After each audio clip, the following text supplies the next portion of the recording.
For any of the web service, we can get the WSDL. Okay. So now the question comes is, if you are saying that this addition project we have deployed over the server, over the enterprise manager, where is the WSDL? How can I get the WSDL for it? So if I'll go to this project, you can see this particular sign, right? So it is already showing you show WSDL and endpoint URI. So if I'll click on it, you can see here is the WSDL coming up. If I'll click on here, see, this is the WSDL for this project. Okay, this is how you can get a WSDL of any of the composite which is already deployed on your enterprise manager.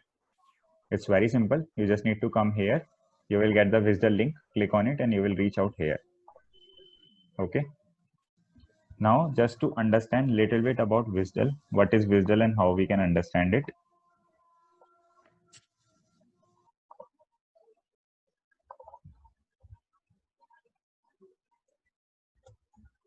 Okay, so we are here. I'll just minimize few of the things, the types, message, port type, binding, and services. Okay, so these are the main elements of a WSDL. WSDL is nothing but an XML document only, which is actually describing it. Okay, which is describing the web service.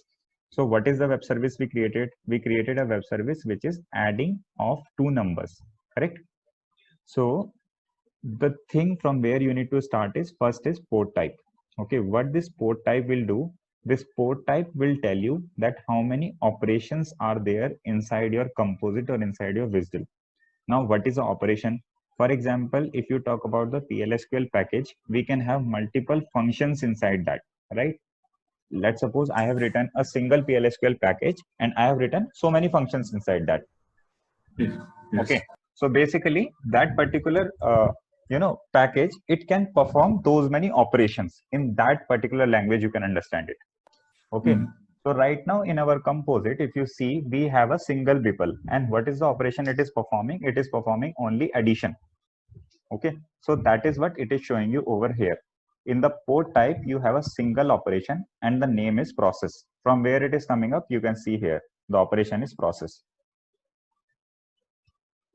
Okay, this is how it is describing it. Now inside a process, obviously in the port type, it will just tell you that what is the operation. So if there are multiple operations, you can find out some of the composites in the project environment where you can see multiple BPLs. So basically your single composite is designed to perform multiple tasks. So there you can have multiple operations as well. Okay, so the operation information will be there in the port type. Now coming to the operation, this operation is having a single input and single output. Now again question comes, we are not having single input, right? If I'll go to schema, we were having two inputs, number one and number two, and in the process response we were having single output. Then why it is showing me only single input and single output? So in WSDL, what happens in the port type inside the operations, okay, it will wrap up all the inputs in a single message and it will wrap up all the outputs in a single message. That is why the next element which you have is messages. Okay, so how you can read it is, in the port type you are having an operation which contains one input and one output. One input and one output. Exactly. For that, message type is defined. If I'll just click on it, it is showing here. So now you need to read out the message. If I'll click here, see, this is the first message, and for the output, this is the message type. Okay, so if I'll go to messages now, you can see the name is payload and the element is client process. So from where this process is coming up, I'll go back here. You can read the name. The name is process, and here the name is process response, correct? So if I'll go back here, you can see in the first message type, which is for the input, this message type, this is for the input. Inside this, we are having a part name as payload and element is process. For the response type, we are having part name as payload and the element is process response, correct? Now again question comes, is still we did not get all the values. We did not get number one, number two and result. We are here only till the process and process response. So where this number one and number two we can get from the WSDL. For that you have the types. Okay. So what this type is telling you, type is actually telling you the XSD which is used inside your composite. So for example, if your composite is having multiple XSDs, you will be able to see multiple XSDs here. Now, where is the XSD? inside the type, if you see, it is importing a XSD, and it is not giving you the XSD file, but it is giving you the schema location. So inside the schema location, if you see, here is the schema location addition.xsd. Correct? So same thing if I'll show you on the JDeveloper. Okay, so where you can get the WSDL, if I'll click on this WSDLs, here you can see addition.WSDL, right? I'll go to source code of it, and here I'll show you the same things. See how it will, you know, refer one thing from another thing. So we started from port type, name is addition, this is process, now the messages, right? So if I'll just control, if I'll double click on it, nothing is happening. But if I'll click on control key and then I'll click on it, it will take me to the reference. Okay, so inside this operation, input and output, where this message type is defined, this is defined in the message. It took me here. Now again, if I'll click on control key and then I'll click on it, it is taking me here. Okay, so from the operation, we reach out to the message type. Now inside the message type, we were having the elements, right? So what I wanted to see is, I wanted to see that from the process, I should be able to reach out to this number 1 and number 2.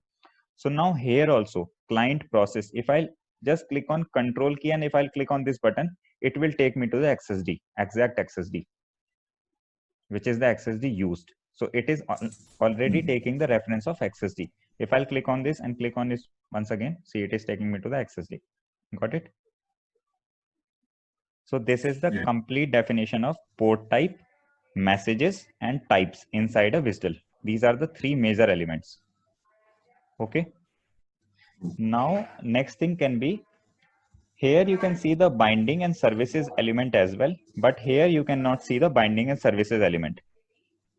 Okay, reason behind is, we always have WSDLs of two types. One is an abstract WSDL, another one is a concrete WSDL. Okay, so abstract WSDL is this one, which is just telling you like what is the process this particular WSDL can perform. That is an abstract WSDL. Coming to the concrete WSDL is the one which will tell you that how to connect to this particular WSDL and where to connect. So what I mean to say is how to connect and where to connect.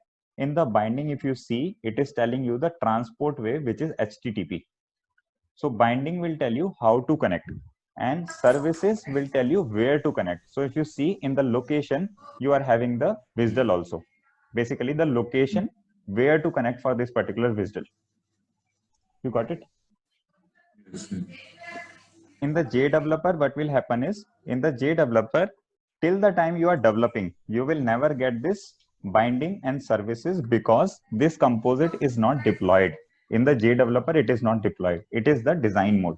So it doesn't know how to connect and where to connect. But once you will deploy this service over the enterprise manager, and if you download the WSDL from there, that time you will get these two elements added up, binding and services, which will tell you where to connect and how to connect. And this we call as concrete WSDL, and this WSDL we call it abstract WSDL.